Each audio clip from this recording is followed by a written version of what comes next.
Day 27, July 7th, 2026. A curling, dipping, impossible strike. The old man bends it into the top corner and history shatters. 20 World Cup goals. No one in the history of football has ever done that. And Lionel Messi, he barely even celebrated.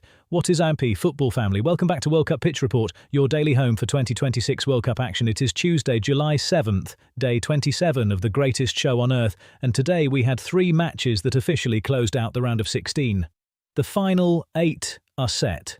Let's get into it. We start in Seattle, Lumen Field, where the United States' dream of a deep home World Cup run ended in brutal fashion. Belgium 4, USA 1. And it wasn't even that close. Charles de Ketelaere was everywhere. The Club Brugge forward opened the scoring in the 23rd minute, a clinical first-time finish, and then doubled it in the 61st. He assisted a third for Romelu Openda in the 74th, and Leandro Trossard added a 4th in stoppage time. Malik Tillman's strike just before half-time was the only USA bright spot. Anthony Robinson was shown red. USA out of their own World Cup. Then to Atlanta, Mercedes-Benz Stadium, electric atmosphere. Argentina versus Egypt in the round of 16. Lionel Messi scored in the 34th minute.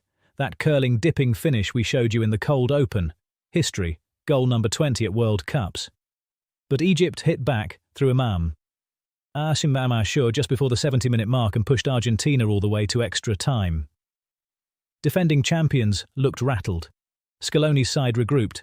Lisandro Martinez headed them back in front in the 98th minute, then an Egyptian own goal in the 106th sealed it. Argentina through 3-1 after extra time.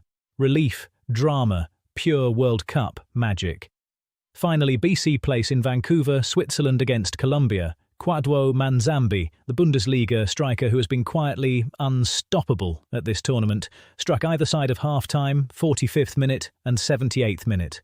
Colombia, with all their talent with James Rodriguez pulling strings, never found a response. Switzerland through 2-0, absolutely flying. Goals of the day. And there's really only one place to start. Lionel Messi, 34th minute, Argentina versus Egypt. De Paul receives wide right, slips it inside to Messi, 22 yards from goal. One touch to set. Then bang. Left foot, bending, dipping, kissing the underside of the bar and bouncing in. Gabaski had no chance. Goal number 20 at World Cups. One more than Ronaldo, Müller, close. Everyone who has ever laced up boots in this tournament. You are watching the most decorated goalscorer in the history of the World Cup. Lock it in. Goal number 2, Charles de Ketelaere, 23rd minute, Belgium versus USA. Trossard with the through ball, de Ketelaere bursting beyond Scally, one touch to kill it, second touch placed perfectly into the far corner past Turner, technically immaculate. De Ketelaere has been the most underrated player of this tournament. Goal number 3. Manzambi, 45th minute, Switzerland versus Colombia. Mbolo's layoff just outside the box. Manzambi opens his body, disguises the direction completely and rifles it into the bottom right corner. Ospina, beaten, all ends up. 3 games, 3 goals, one of the breakout stories of 2026. Now, let's talk about the elephant in the room, Folarin Balogun. Before kick-off tonight, the eligibility debate was everywhere. Born in London, played for England at youth level, then switched to the United States.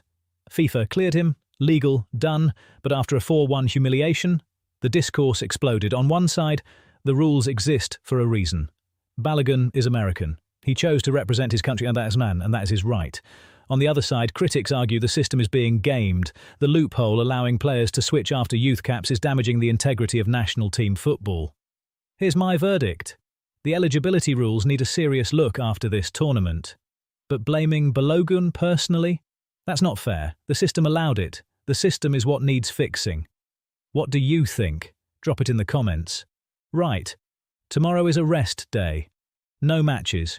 Which means we've got 2 full days to build up to what promises to be an absolutely insane quarter-final slate. Thursday, July 9th. France versus Belgium in Dallas. Mbappe versus Ketelaere, whoever wants it more. My prediction, France edge it 2-1. Also, on Thursday, Norway versus Canada in Boston, Haaland versus Alphonso Davies, two of the most explosive attackers on the planet. My prediction, Norway 2-1. Haaland scores, obviously. Then, Friday, July 10th, Spain versus Morocco in Los Angeles, and the big one, Argentina versus Switzerland in Kansas City. Messi against Manzambi's Switzerland. Cannot wait. Get the notifications on. That is your World Cup pitch report for day 27. The round of 16 is done, the quarterfinals are set, and the football is only getting better. Smash that subscribe button. Daily recaps every single day of this tournament. Hit the like button, drop a comment, and I will see you Thursday for the quarterfinals. Until then, stay passionate, stay loud, and as always, this is World Cup Pitch Report.